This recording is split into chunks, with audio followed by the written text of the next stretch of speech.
Le chapeau d'oncle Jacques. Émilie est une jolie petite fille de 7 ans.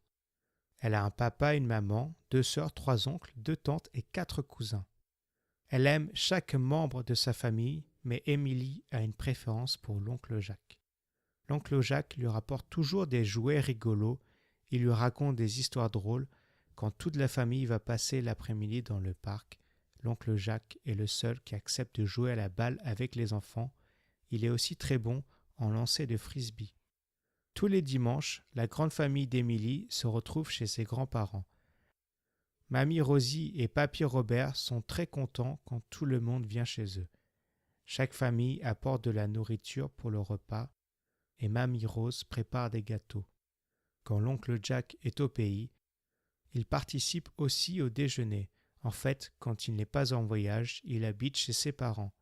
Ce dimanche-là, la maman d'Émilie a préparé un gratin de fruits de mer et une salade. Ses 2 tantes ont apporté du rôti de bœuf, une salade de pâtes et du poulet frit. Émilie a hâte que tout le monde passe à table, car elle a aidé sa maman à préparer le repas. Le papa d'Émilie et ses oncles dressent une longue table dans le jardin pour que tout le monde puisse s'asseoir. Le repas se passe dans la bonne humeur, tout le monde mange à sa faim, les plats se vident assez rapidement. Tout le monde félicite les cuisinières pour les délicieux plats qu'elles ont préparés. Avant de passer au dessert, tout le monde met la main à la pâte pour faire la vaisselle. Les enfants ont pour mission d'essuyer et de ranger les couverts, les assiettes et les verres propres. Même s'ils ont hâte de manger les gâteaux, tous les enfants s'appliquent à leurs tâches. Ils font très attention et ne cassent pas le moindre verre ni la moindre assiette. Enfin, le moment du dessert arrive et les grands comme les petits se régalent. Mamie a fait 3 gâteaux.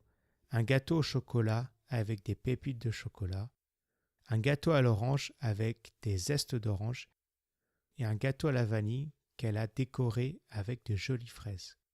Les adultes boivent du thé et du café pendant que la plupart des enfants s'en vont faire une sieste.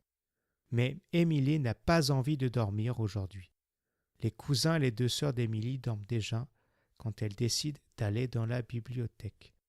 Émilie aime beaucoup la bibliothèque, pas seulement à cause des livres qui s'y trouvent, mais surtout à cause des trésors qu'il y a là-bas. En effet, c'est dans cette pièce que l'oncle Jacques range toutes les merveilles qu'il rapporte de voyage.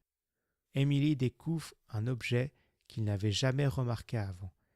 Il s'agit d'un vieux chapeau qui avait peut-être été beige ou marron. Il y a une sorte de tresse qui fait le tour du chapeau. Tout à coup, Émilie entend le bruit de la porte. « Tu ne dors pas, Émilie » lui demande l'oncle Jack en entrant dans la bibliothèque. « Non, oncle Jack, je n'ai pas sommeil, lui répond Émilie. « Je vois que tu as trouvé mon chapeau, dit l'oncle Jack en s'approchant. L'oncle Jack prend le chapeau et va s'asseoir sur un canapé.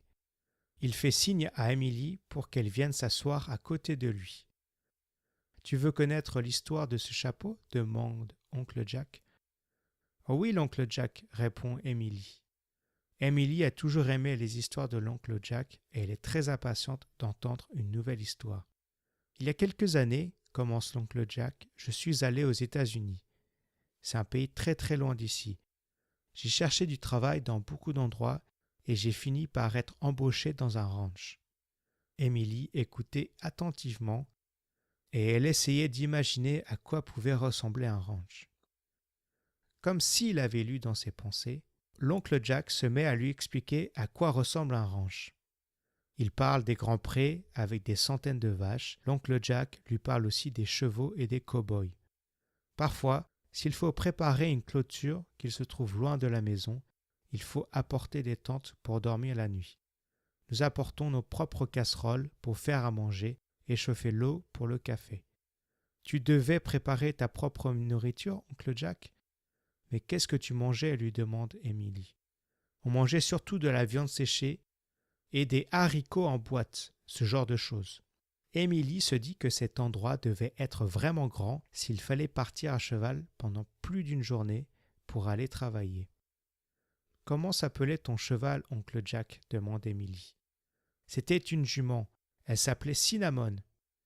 En français, ça veut dire cannelle. Elle a eu ce nom parce qu'elle avait eu la même couleur que la cannelle.